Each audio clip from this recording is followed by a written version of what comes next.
I was knee-deep in my garden, wrestling with a particularly stubborn weed when I spotted the cream-colored envelope peeking out from beneath my welcome mat. Strange. The mail carrier never left anything there. I wiped my hands on my jeans and picked it up, tearing open the envelope as I walked inside my cabin. What I pulled out made me laugh out loud. A violation notice citing me for improper storage of recreational vehicles and unapproved exterior modifications. The letterhead read Pine Ridge Estates Homeowners Association, with the signature of one, Kathleen Wilson, HOA president, scrawled at the bottom. There was just one glaring problem: my cabin wasn't part of Pine Ridge Estates. I wasn't part of any HOA. My slice of heaven sat on 2 acres of woodland just outside the boundaries of the fancy development that had sprung up a quarter-mile down the road. I'd bought this land 5 years ago after retiring from the Army, using my savings to build the log cabin I'd always dreamed of. The property had been in the seller's family for generations, well before the developers came and carved up the adjacent farmland into their cookie-cutter, luxury mountain retreats. I tossed the notice into my recycling bin and forgot about it. Just some mix-up, I figured. That was 6 months ago. Since then, I've received 17 more violation notices, each more ridiculous than the last. My name is Sam Harrington, and this is the story of how I went to war with an HOA I never joined. I'm not what you'd call a confrontational guy these days. 20 years in the Army taught me which battles are worth fighting. After 4 tours overseas, I came home wanting peace and quiet. That's exactly what I found in these North Carolina mountains, until Pine Ridge Estates expanded toward my property line last year. The second notice came about a week after the first, this time slipped under my windshield wiper while I was buying groceries in town. This one cited me for unauthorized vegetation and demanded I remove the wildflower meadow I'd planted to attract pollinators. I actually checked my property deed that night, just to be absolutely certain I wasn't somehow mistakenly included in their development. I wasn't. The third notice appeared stapled to one of my trees, which ironically constituted trespassing. That one demanded I remove my solar panels because they weren't aesthetically consistent with community standards. By the fourth notice, complaining about my pickup truck being visible from the community walking path that ran near my property line, I decided it was time to meet this Kathleen Wilson. Finding her wasn't difficult. Pine Ridge Estates had a website listing their board members, complete with Kathleen's email address. I sent her a polite but firm message explaining that my property wasn't part of their HOA and requesting she stop leaving notices. Her response came the next day: Mr. Harrington, Pine Ridge Estates has certain standards to maintain property values. While you may believe your land is exempt, the visual impact of your property affects our community. We strongly encourage voluntary compliance with our guidelines. I wrote back, Ms. Wilson, I respectfully decline. My property is not in your jurisdiction. 2 days later, I found notice number 5 wedged in my door, along with a $150 non-compliance fee. That's when I realized this wasn't a misunderstanding. This was deliberate. The next weekend, I was splitting firewood when a silver Mercedes SUV pulled into my driveway. A woman with a perfectly layered bob haircut and large designer sunglasses stepped out, clutching a leather portfolio. She marched up to me with the confidence of someone used to getting her way. Mr. Harrington? I'm Kathleen Wilson, president of Pine Ridge Estates HOA. I set down my axe and wiped my hands on a rag. Ms. Wilson. I've been getting your notices. Yes, and you've been ignoring them. Her smile didn't reach her eyes. I thought a face-to-face might be more productive. There's not much to discuss. My property isn't part of your HOA. She waved her hand dismissively. Technically, perhaps. But surely you understand that you're. She glanced around my yard with thinly veiled distaste. Rustic aesthetic impacts the entire area. Our homes start at $750,000. Your cabin is visible from 3 of our premium lots. I looked at my cabin. It was well maintained, surrounded by native plants and gardens. Sure, I had a kayak hanging on the side porch and a stack of firewood, but it was hardly an eyesore. I'm sorry if my home doesn't meet your standards, Ms. Wilson, but I don't recall asking for your opinion. Her smile tightened. We're willing to be reasonable. I've brought a copy of our covenants. If you voluntarily agree to comply, we'll waive all accumulated fines. I almost laughed. That's generous, but I'm not interested. Mr. Harrington, she stepped closer, lowering her voice, let me be frank. Homes in our development are selling slower since your modifications. Several potential buyers have commented on the unsightly view of your property. The board is prepared to take further steps if necessary. Are you threatening me? I was genuinely curious. I'm informing you of potential consequences. We have resources you don't. I nodded slowly. I appreciate your candor. Now let me be equally clear, my property is not part of your HOA. I will not voluntarily submit to your rules. And if you continue harassing me or trespassing on my land, I'll explore my legal options. Her face flushed, but she maintained her composure. I had hoped for more community spirit from you. We'll be in touch. As she drove away, I had the sinking feeling this wasn't over. I was right. The notices continued, now appearing 2 or 3 times weekly.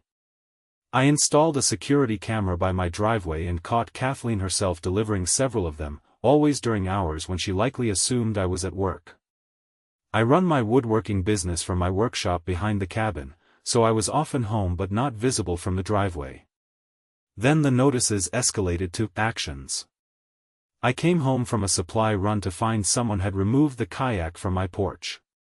The security camera showed 2 men in Pine Ridge Estates maintenance uniforms taking it, clearly acting on instructions. I drove straight to the HOA office located in their clubhouse. Kathleen wasn't there, but a flustered assistant called her when I demanded the return of my property. 20 minutes later, Kathleen arrived.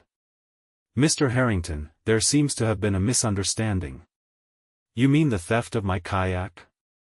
That kind of misunderstanding? She sighed dramatically. Our maintenance staff was instructed to remove abandoned items from community property. They obviously misunderstood the boundaries. Your staff trespassed on my land and stole my property. That's not a misunderstanding, it's a crime. That's a rather extreme characterization. Where is my kayak? She gestured to the assistant, who made a quick call. It's in our maintenance shed. We can have it returned immediately. I'll wait. While we stood in uncomfortable silence, other residents came and went, giving me curious looks. I noticed Kathleen greeting them by name, her demeanor shifting from ice-cold with me to warmly personable with them. Finally, a golf cart pulled up with my kayak. I inspected it for damage before loading it into my truck. This stops now, I told her. The notices, the trespassing, all of it. Next time, I call the sheriff. Mr. Harrington, we're simply trying to maintain standards. I'm sure we can reach an accommodation. I shook my head. There's nothing to accommodate. Leave me alone. For about 2 weeks, things were quiet. No notices, no trespassing. I almost believed it was over. Then I received a certified letter from a law firm representing Pine Ridge Estates HOA. They claimed my property was subject to an implied covenant, because it was originally part of the larger tract of land before being subdivided. The letter demanded I comply with HOA regulations or face legal action. I needed help, so I called my old Army buddy, Ryan Lawson, now an attorney in Asheville. He laughed when I explained the situation. They're bluffing, he said after reviewing the letter. There's no such thing as an implied covenant for an HOA. Your deed would explicitly state if you were subject to any restrictions. This is just intimidation. Ryan sent a cease and desist letter to both the HOA and their attorneys. He also advised me to document everything and keep my security cameras running. The legal threat may have been a bluff, but it marked a turning point. Kathleen Wilson was now waging open war. The next assault came in the form of a building inspector showing up unannounced, claiming he'd received complaints about unpermitted structures on my property. I showed him my perfectly legal permits for both the cabin and workshop. He seemed embarrassed and admitted the complaint had come from a concerned neighbor. A week later, 3 members of the Pine Ridge landscaping crew crossed onto my property and began cutting down the wildflower meadow, claiming it was a fire hazard. I caught them halfway through the destruction and called the sheriff. The crew claimed they were just following orders and showed a work order signed by Kathleen herself. The sheriff's deputy told them to leave but said it was a civil matter regarding the damage already done. I replanted the meadow the following weekend. 3 days later, it was doused with herbicide. The security cameras caught that one too, a night visit from a Pine Ridge maintenance truck. I took the footage to the sheriff's office and filed a formal complaint for vandalism and trespassing. They took the report but didn't seem particularly motivated to pursue it. My neighbor from down the road, Ruby Lawton, stopped by during this time. Ruby owned the small organic farm that sat between my property and Pine Ridge Estates. "They're after me too," she said over coffee on my porch. "Been trying to buy my land for 2 years. First they were friendly, offering market value. When I refused, they started complaining about my free-range chickens and the smell of compost. Now they're claiming my irrigation runoff is damaging their property." Ruby was in her late 60s, had worked that land for 40 years, and wasn't about to be pushed around. But I could see the stress was wearing on her. "What do they want with your farm?" I asked. "Phase 3, she said grimly. "I've seen the plans. They want to put in another 20 houses and a second clubhouse. My farm is in their way. And your cabin," she pointed at me, "sits right where they want their scenic overlook park." Suddenly, Kathleen's persistence made more sense. This wasn't just about aesthetics or property values, they wanted our land. The next day, I drove into Asheville to meet with Ryan. After hearing about the vandalism and Ruby's situation, he was concerned. "They're escalating," he said. "And if they're targeting multiple properties for development, that suggests a systematic approach. This isn't just one overzealous HOA president." He advised me to file for a restraining order against the HOA and Kathleen specifically. It might not stop them completely, but it creates an official record and makes the sheriff more likely to respond. While waiting for the restraining order to be processed, I installed additional security cameras and motion sensor lights around my property. I also started researching Pine Ridge Estates more thoroughly, digging through public records and development plans. What I found was interesting. The development company behind Pine Ridge Estates, Mountain View Development LLC, had a history of aggressive expansion tactics in other communities. Their business model seemed to involve building an initial phase of high-end homes, establishing strict HOA rules to maintain high property values, then gradually expanding by acquiring adjacent properties. In at least 2 other developments, they'd used the HOA as a weapon to pressure holdout landowners. I also discovered that Kathleen Wilson wasn't just the HOA president, she was the sister-in-law of Mountain View's CEO, Gregory Wilson. This wasn't just HOA overreach, it was a family business using the HOA as a front for their expansion plans. The restraining order was granted, legally preventing Kathleen and Pine Ridge representatives from entering my property or contacting me directly. For about a month, things calmed down. No notices, no vandalism. I started to think maybe the legal action had worked. Then Ruby called me in tears. Pine Ridge had filed a lawsuit against her, claiming her farm violated county health codes and constituted a public nuisance. They were seeking an injunction to shut down her operation. "They've hired some hotshot environmental testing company," she told me. "They're saying my farm is contaminating the groundwater. It's complete nonsense, but I can't afford to fight this in court." I invited Ruby over to strategize. As we were sitting on my porch, a black SUV slowly drove past, the driver clearly photographing my property.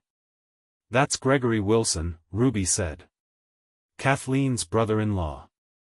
The developer." 2 days later, I received notice that Pine Ridge Estates was petitioning the county to have my property reassessed for tax purposes, claiming my commercial woodworking operation meant it should be taxed at a higher rate. The potential increase would have nearly doubled my property taxes. They were hitting us from all angles now. I called a meeting with Ruby, Ryan, and 2 other neighbors who owned property adjacent to Pine Ridge. One was a retired couple who'd already received generous offers to sell, and the other was a young family who'd been cited for noise violations whenever their children played outside. Ryan laid it out plainly: they're using every tactic possible to pressure you all to sell. The HOA is just their enforcement arm. I've seen this before, they're hoping at least one of you breaks, which will isolate the others and make them more vulnerable. "So what do we do?" asked Ruby. "I can't afford a lengthy legal battle." Ryan smiled. "We fight back, but smarter. First, we need to expose what they're doing. Second, we need to challenge them where it hurts, their bottom line." Our plan had several parts. Ryan would handle the legal side, filing countersuits for harassment and documenting the pattern of behavior. I would use my military connections to reach out to local veterans groups, many of whom had significant community influence. Ruby would mobilize her network of farmers market customers and local food advocates. And we'd all work to inform current Pine Ridge residents about what their HOA was really doing. The first crack in Kathleen's armor appeared when Ryan discovered that several of the environmental violations cited against Ruby had been fabricated. The testing company had falsified results under pressure from Mountain View Development. Ryan filed complaints with state regulatory agencies and tipped off a reporter at the local newspaper. The resulting article, "Development Company Accused of Falsifying Environmental Reports," ran on the front page of the Sunday edition. It detailed not just Ruby's situation but the pattern of similar tactics in other communities. The reporter had done his homework, finding former homeowners who'd been pressured out of their properties in Mountain View's previous developments. The day after the article ran, I received an unexpected visitor, a woman named Margaret Chen, who introduced herself as a Pine Ridge resident and HOA board member. "I want you to know that many of us on the board had no idea what Kathleen was doing," she said, standing nervously on my porch.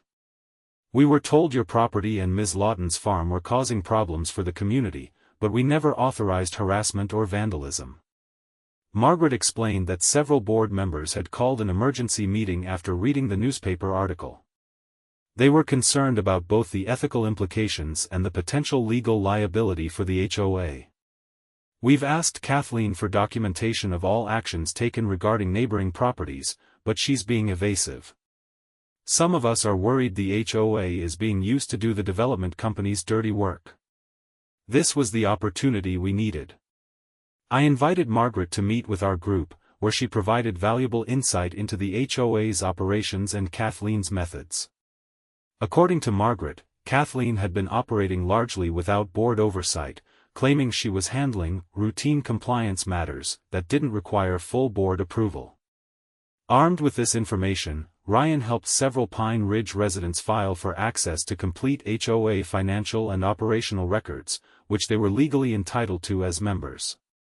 What they found was damning. HOA funds had been used to pay for the fraudulent environmental testing against Ruby's farm, legal fees for baseless complaints against neighbors, and even private investigators to monitor, target properties for potential violations. The records also revealed communications between Kathleen and Mountain View Development discussing acquisition strategy for surrounding properties, with explicit mentions of using HOA enforcement to incentivize sales. When these discoveries were shared at the next HOA meeting, the community erupted.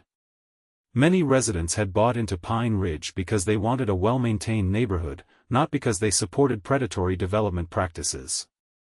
Several demanded Kathleen's resignation. Kathleen, however, wasn't going down easily.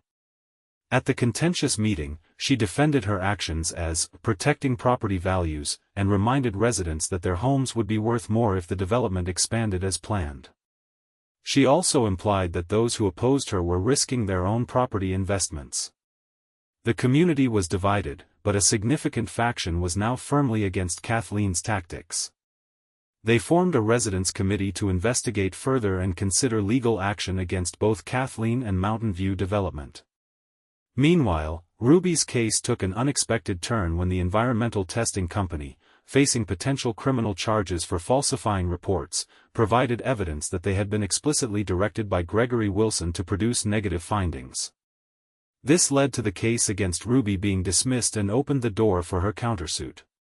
The pressure continued to mount when several Pine Ridge residents, disturbed by what they'd learned, approached the county commissioner's office with concerns about Mountain View's development practices. This prompted a review of pending permits for Phase 3 of the development. Through all of this, the violation notices to my property stopped completely.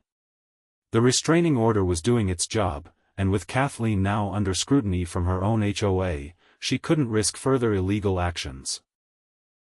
But we weren't done yet.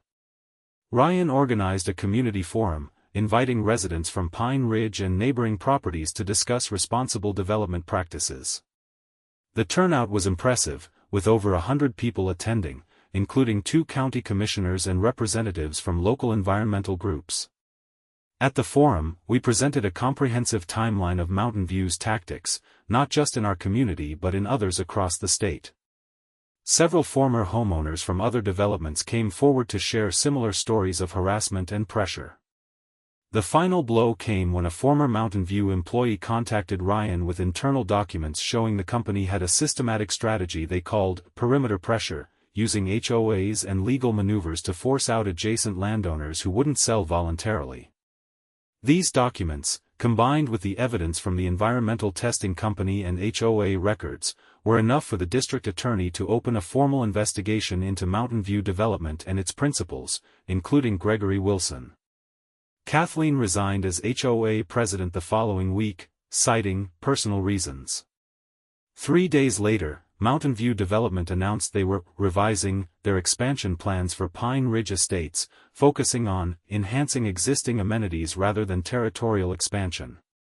The investigation expanded over the next several months, eventually resulting in charges against Gregory Wilson for fraud, conspiracy, and environmental violations. Kathleen wasn't charged but was named as an unindicted co-conspirator, her reputation in the community irreparably damaged. Pine Ridge residents elected a completely new HOA board, with Margaret Chen as president. Under her leadership, the HOA adopted new transparency rules and explicitly rejected any cooperation with Mountain View's expansion efforts. As for me, the violation notices became a thing of the past.